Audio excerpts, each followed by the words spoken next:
Hello everybody, my name is Sniping is Fun, and I welcome you back to a video I've been wanting to do for months now because of what it actually entails and is talking about. It actually happened late last year, probably about 4 or 5 months ago, but at the time I wasn't in the right frame of mind to do a video on it, and then the holidays came by, and so on and so forth. Life goes on, kind of a thing. But I've been wanting to do this for a while. I know I'm late. I'm sorry.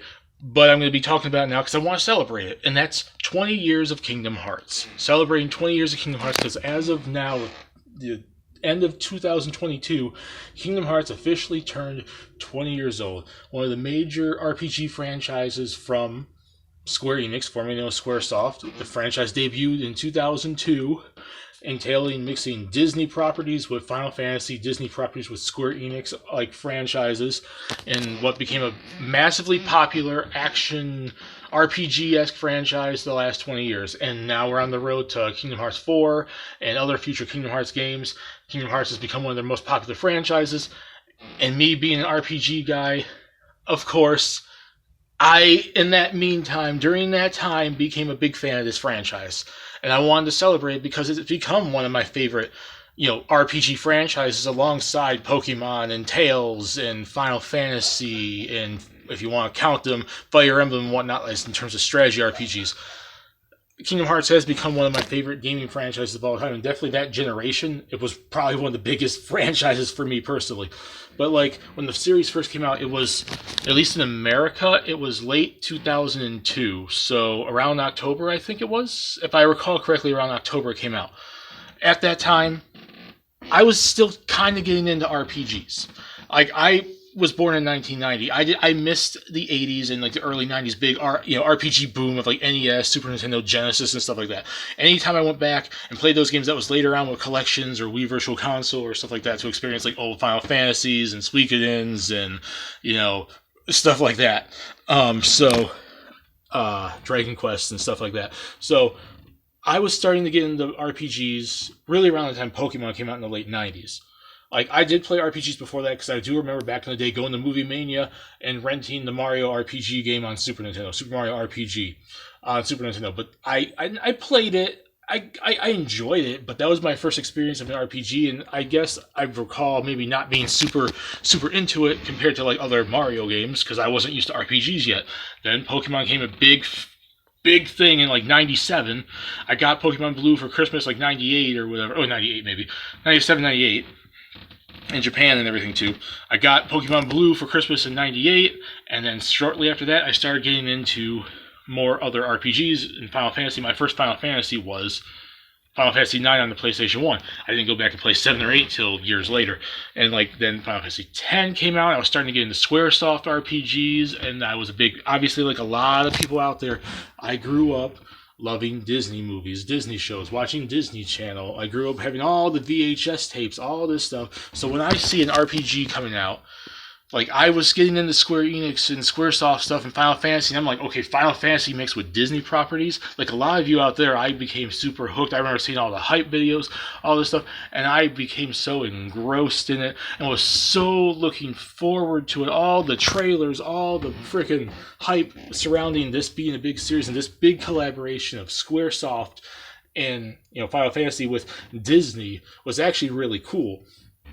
Which also entails that I should probably mention it now, despite it being super embarrassing in the long run. But I want to mention this because I will have to say Kingdom Hearts helped me in terms of getting over this. Back in the day with Nightmare Before Christmas, I remember watching over my one aunt's house, and I was probably 6, 7 years old maybe, and I loved the movie.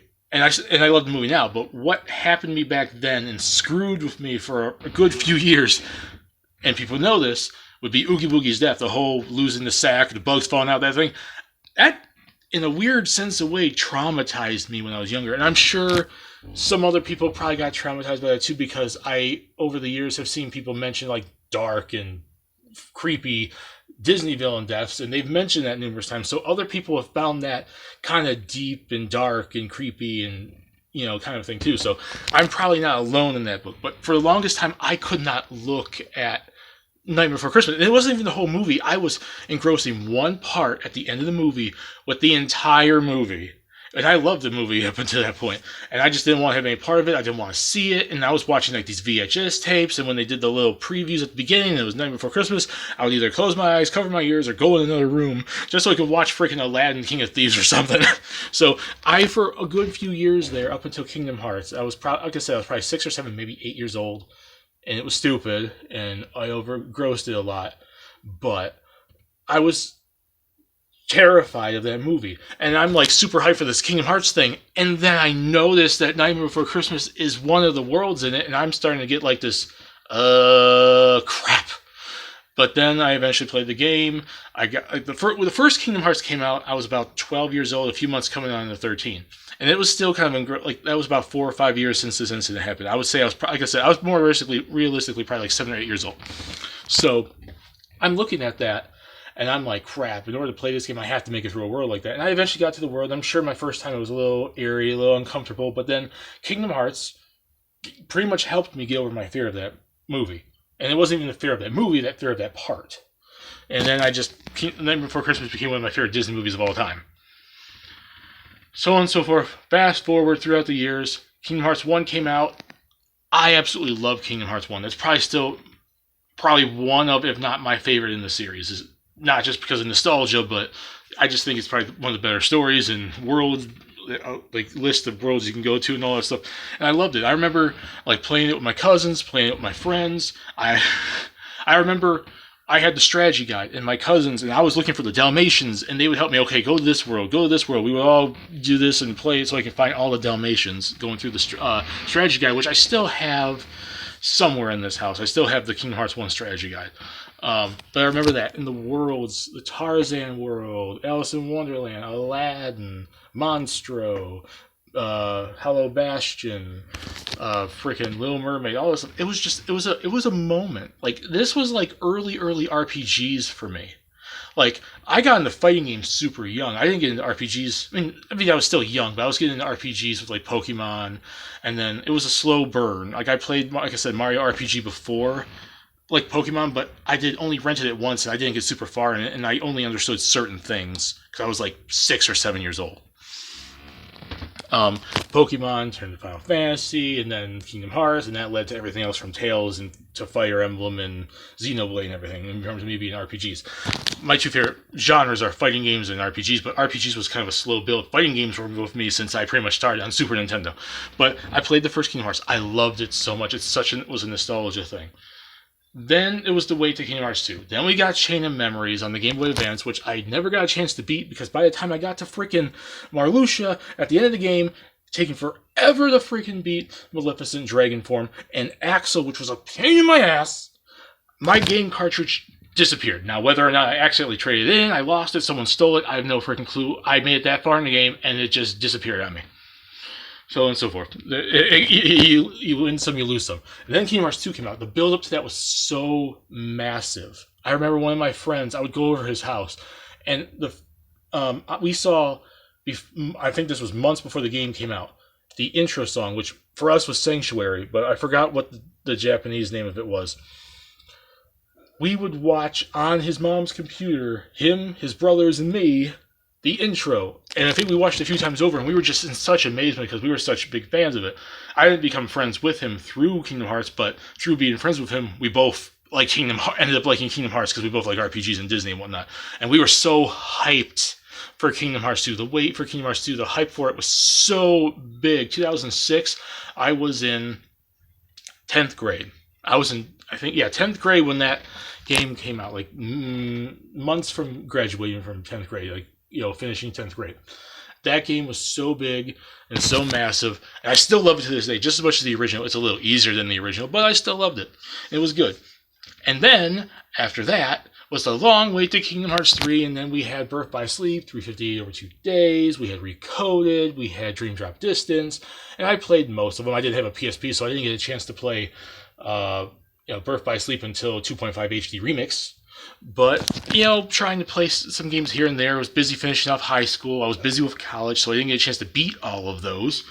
But I played almost all of them, or at least attempted to, looked into them, seen cutscenes, know the story, and so on and so forth.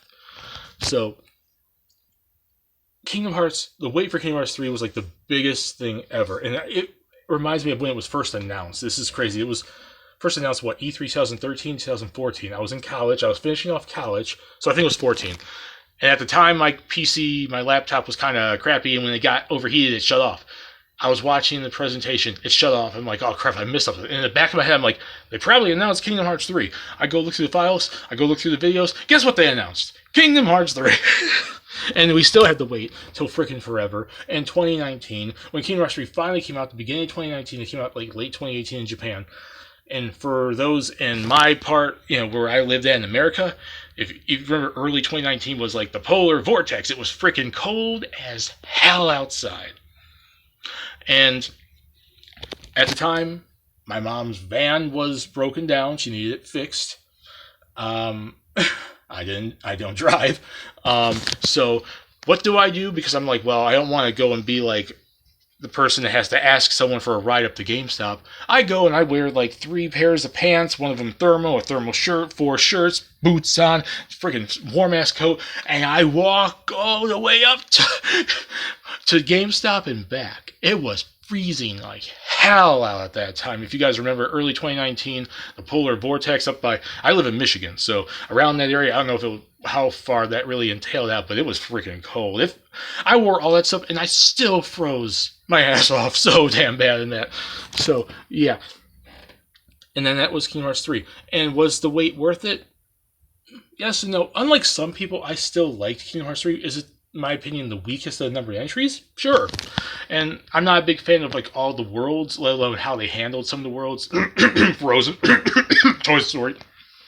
But it had one of the best, it had probably the best Pirates of the Caribbean world. Big Hero 6 was great. And I thought the storyline was overall good, dealing with Xehanort and all that stuff. So, in my opinion, it was good, but it wasn't as much as it probably was hyped to be.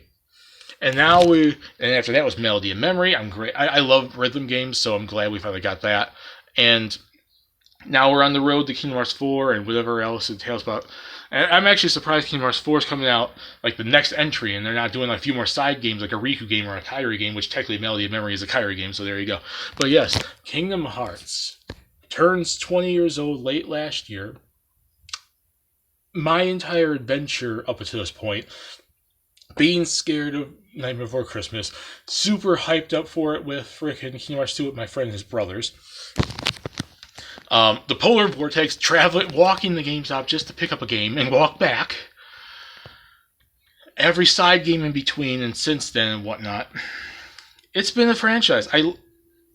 I love Kingdom Hearts, and I still look forward to it, despite the fact that some games have been up and down, and overall the series has had positive moments and negative moments. And despite the fact that I do think modern-day Disney kinda sucks, I really am not a fan of modern-day Disney and the stupid crap they do and the stupid crap they push.